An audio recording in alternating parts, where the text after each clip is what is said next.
नमस्कार। देश विदेश के ज्वलंत मुद्दों पर हमारी राय में आपका स्वागत करता हूं। दोस्तों, आज बात करेंगे नई नवेली फिल्म द केरला स्टोरी की और उसकी आड़ में हो रही सियासत की। दरअसल आतंकवाद की पृष्ठभूमि पर बनी फिल्म द केरला स्टोरी जबरदस्त कमाई कर रही है। फिल्म का बॉक्स ऑफिस कलेक्शन रोजाना करोड़ों में हो रहा है और ये मुनाफा इस फिल्म से जुड़े सभी लोगों के लिए है। लेकिन इस फिल्म से और इस फिल्म के जरिए जो माहौल बनाने की कोशिश की गई है, उससे हमारे देश को, आवाम को घाटा हो रहा है। ये घाटा कैसे और क्यों हो रहा है, उस बारे में बात करने से पहले आइए ज़रा फिल्म को समझने की कोशिश करते हैं। दरअसल द केरला स्टोरी में 3 लड़कियों की कहानी दिखाई गई है जिन्हें बहला फुसलाकर उनका धर्म परिवर्तन किया जाता है और फिर आतंकी संगठन ISIS में उन्हें भर्ती किया जाता है। और इसमें कुछ भी नया नहीं है। दुनिया भर में आप लोग देखते होंगे कि इस तरह की घटनाएं बहुत होती हैं। आतंकी संगठनों में शामिल करने के लिए लोगों का ब्रेन वॉश किया ही जाता है, क्योंकि कोई भी सामान्य समझ रखने वाला इंसान धर्म के नाम पर दूसरे की जान लेने या आतंक फैलाने के लिए तैयार नहीं होगा। उसे धर्मांध बनाकर ही आतंकवाद के घिनौने इरादे सफल हो सकते हैं। धर्म परिवर्तन और आतंकवाद के इसी संबंध को दिखाकर उसे केरल की पृष्ठभूमि से जोड़कर फिल्म बना दी गई है और नाम रख दिया गया है द केरला स्टोरी। नाम से एक बारगी धारणा ये बनती है कि ये पूरे केरल की कहानी है। इस फिल्म को बनाने के पीछे असली मकसद क्या है? क्या इससे आतंकवाद के खिलाफ कोई संदेश देना है, या फिर हिंदू मुस्लिम के बीच संदेह का वातावरण कायम करना है, या ये बताना है कि केरल में हिंदू लड़कियां सुरक्षित नहीं हैं? ये इस फिल्म से अभी तक स्पष्ट नहीं है। लेकिन इतना तय है कि देश के चुनावी माहौल में राजनीतिक मकसद पूरा करने के लिए ये फिल्म बढ़िया जरिया बन गई है। फिल्म को हिट होना ही था, क्योंकि भाजपा के स्टार प्रचारक प्रधानमंत्री नरेंद्र मोदी ने कर्नाटक में चुनाव प्रचार करते हुए फिल्म का प्रचार भी कर दिया। उन्होंने कर्नाटक की एक रैली में इस फिल्म के बारे में कहा कि फिल्म आतंकी साजिश पर आधारित है।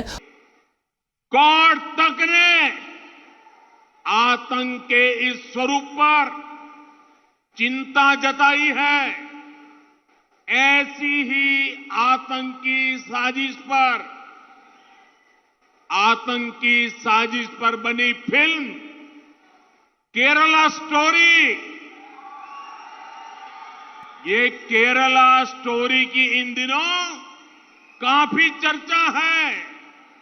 कहते हैं केरला स्टोरी सिर्फ एक राज्य में हुई आतंकवादियों की छद्म नीतियों की साजिशों पर आधारित है। देश का इतना खूबसूरत राज्य, जहां के लोग इतने परिश्रमी और प्रतिभाशाली होते हैं, उस केरला के में चल रही आतंकी साजिश का खुलासा ये केरला स्टोरी फिल्म में, केरला फाइल्स फिल्म में उसे किया गया है। और देश का दुर्भाग्य देखिए कि कांग्रेस आज समाज को तहस नहस करने वाली इस आतंकी प्रवृत्ति के साथ खड़ी हुई नजर आ रही है। इतना ही नहीं, ऐसी आतंकी प्रवृत्ति वालों से कांग्रेस पिछले दरवाजे से राजनीतिक सौदेबाजी तक कर रही है। कर्नाटका के लोगों को इसलिए कांग्रेस से बहुत ही सावधान रहने की जरूरत है। तो आपने सुन लिया प्रधानमंत्री की जुबानी जो कह रहे थे उनकी बात, और प्रधानमंत्री नरेंद्र मोदी यहां साफ साफ कह रहे थे कि कांग्रेस वोट बैंक के लिए आतंकवाद का बचाव कर रही है।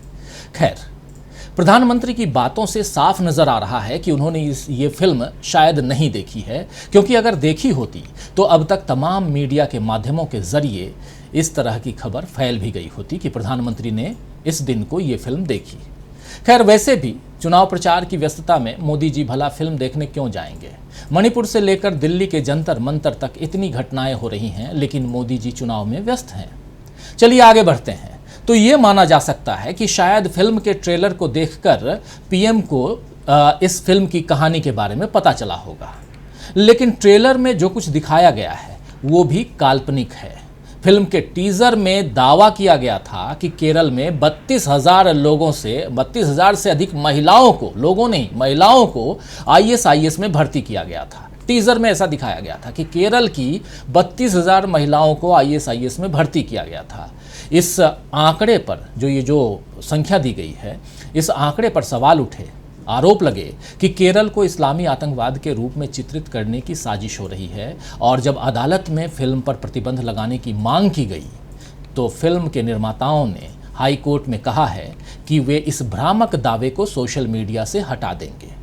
अब सवाल उठता है दोस्तों कि जब आंकड़ों को लेकर संदेह था तो उसे टीजर में इस तरह क्यों दिखाया गया, क्यों बताया गया कि केरल की 32,000 से अधिक महिलाओं को आईएसआईएस में भर्ती किया गया था, और क्यों देश के प्रधानमंत्री चुनाव प्रचार के दौरान या चुनाव जैसे गंभीर मौके पर एक ऐसी फिल्म का जिक्र कर रहे हैं जिसमें सच और झूठ का घालमेल है।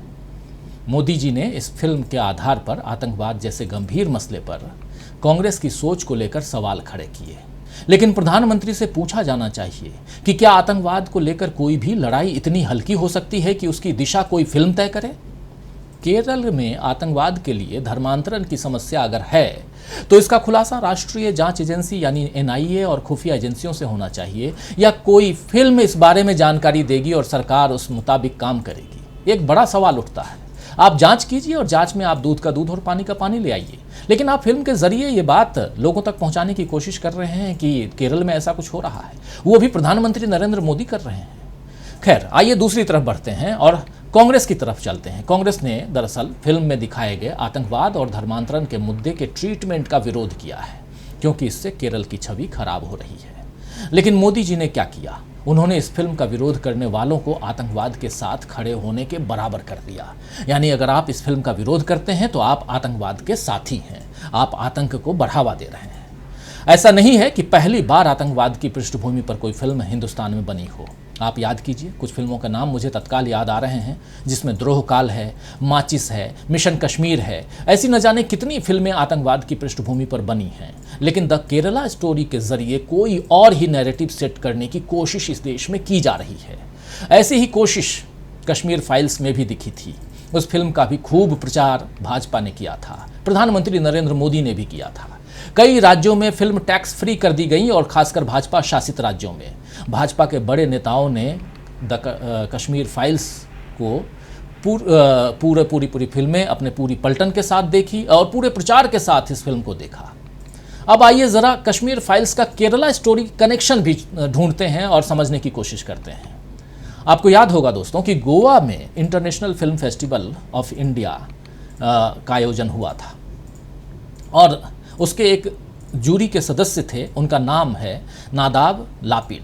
मूलतः नादाब जो हैं इजराइल के रहने वाले हैं और उन्होंने कश्मीर फाइल्स को भ्रामक प्रचार करार दिया था। उनके इस बयान पर खूब बवाल भी मचा। उसी जूरी के एक और सदस्य थे सुदीप्तो सेन। सुदीप्तो सेन साहब ने लापिड के यानी जूरी के जो सदस्य इजरायली मूल के जो थे लापिड साहब, उनके बयान से खुद को किनारा कर लिया था। यानी सुदीप्तो सेन साहब लापिड की बातों से सहमत नहीं थे। अब जरा इधर आइए, किधर? केरला स्टोरी की तरफ। अब उन्हीं सुदीप्तो सेन ने द केरला स्टोरी को निर्देशित किया है। यानी केरला स्टोरी के डायरेक्टर सुदीप्तो सेन हैं, जिन्होंने विवेक अग्निहोत्री की फिल्म कश्मीर फाइल्स का समर्थन किया था।